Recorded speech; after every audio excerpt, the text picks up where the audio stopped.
Joining us right now to talk about last night's speech and the ramifications from it, a senior fellow with the Heritage Foundation, Mike Gonzales with the Davis Institute for National Security and Foreign Policy at the Heritage Foundation. And Mike, welcome to the Chad Hasty Show. Hey, Chad, how are you? Doing all right. How are you doing today? Pretty cold here in Washington, but it's gonna get pretty hot in the country, unfortunately. Yeah, I think so. Tell us what you took away from Obama's speech last night. Well, it was a well-delivered speech, and the president is right to quote scripture. However, I think with the effect of the speech and the effect of his action is going to be very divisive. I'm sorry that he has decided to take matters into his own hands in doing this. The Constitution is very clear on this because immigration is so key to our national identity, right? We have had immigrants here since the 1600s, right? Even before we were a nation with the Germans and Scots-Irish started coming in, because immigration is so key, the founders gave it to Congress. And the president simply cannot write his own laws. Congress writes the laws and the president executes the laws. And even the Washington Post this morning, which is usually friendly to the president, says that the president has overreached. There's no question. Well, then what can Congress do? What can Republicans do realistically here in order to stop the executive actions from going forward? Is there anything they can realistically do? They can do several things, but one of the main things they can do right away is do not fund the parts of the government that have anything to do. Do not fund this action. So they can target this. They can pass a series of bills. They have majorities now in the Senate and the House. They can pass a series of bills funding other parts of the government. This is not a shutdown.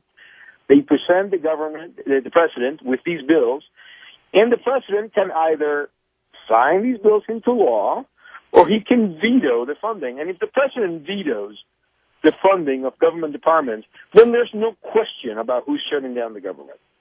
But it won't be spun that way in the media, would it? The media, it's no longer the monopoly that it was when you and I were watching, Walter Cronkite in the 70s saying, and that's the way it is. It's no longer that's the way it is by one single liberal. We have ways to get the truth out. And you're right, the mainstream media is not going to get it out. But it'd be very hard if the president vetoes funding for veterans, if the president vetoes funding for our armed forces, if the president vetoes funding for government departments. It's very hard not to say that he is not the one impeding in closing the government. Visiting with Mike Gonzales, senior fellow at the Heritage Foundation. If Congress doesn't take the steps that you're talking about, defunding some of these or not funding some of these areas that would deal with the executive action, well, what else is out there? Or is that really their only hope? Is that their only chance? No. I mean, your own governor, I think that's the best way, but your own governor has said that Greg Abbott, when he comes in, may file a lawsuit and may sue as the aggrieved party. And this will go all the way to the Supreme Court.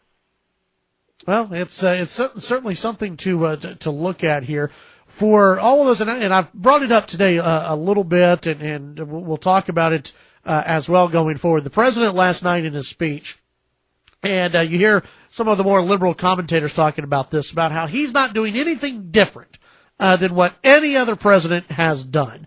That is completely true. Exactly, it's a load, isn't it? No, that can be shot down right away and shot down with force.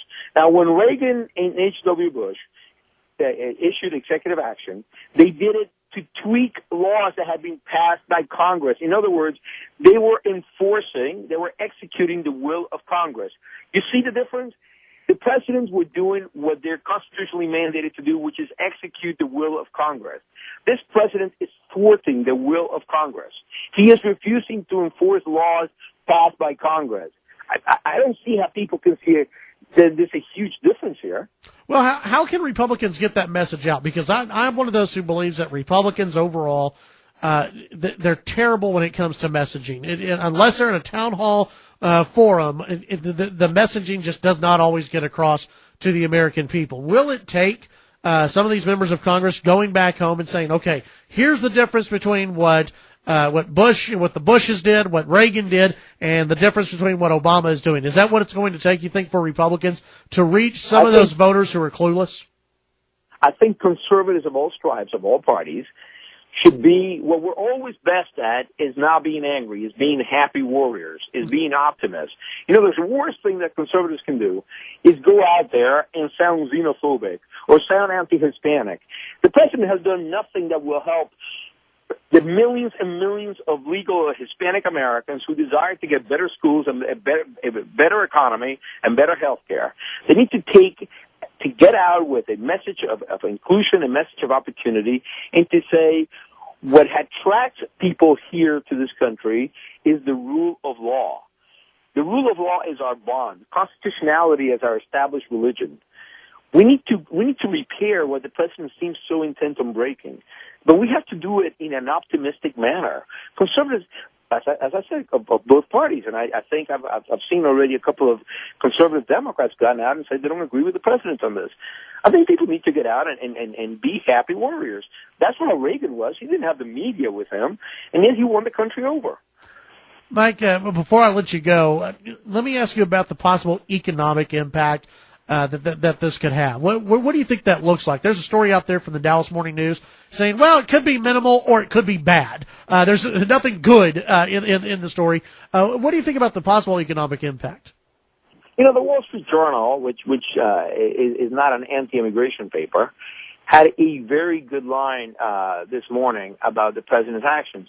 And what it said is that the president's action today, what it does is it creates a laboring class that has less of a stake in American institutions and has less incentive to assimilate. This cannot be good for us as a country, for our economy, or for our national cohesion. Now, this is the Wall Street Journal saying this, which again, to people who think, well, the Wall Street Journal is a conservative paper, that doesn't look like the president. The Wall Street Journal has often sided with the president on the matter of immigration. Right. Not this time, not this way. So both the Wall Street Journal and the Washington Post came out this morning and said this is not constitutional. This is overreach. And the New York Times didn't have an editorial because I think they realized that there's no way they could back the president on this. Yeah, well, I mean, you look at public polling, you look at public opinion on this. Executive action was not seen as a very popular way of going about this. So, Republicans, I think they've got the American people on their side on this going forward, whatever they do.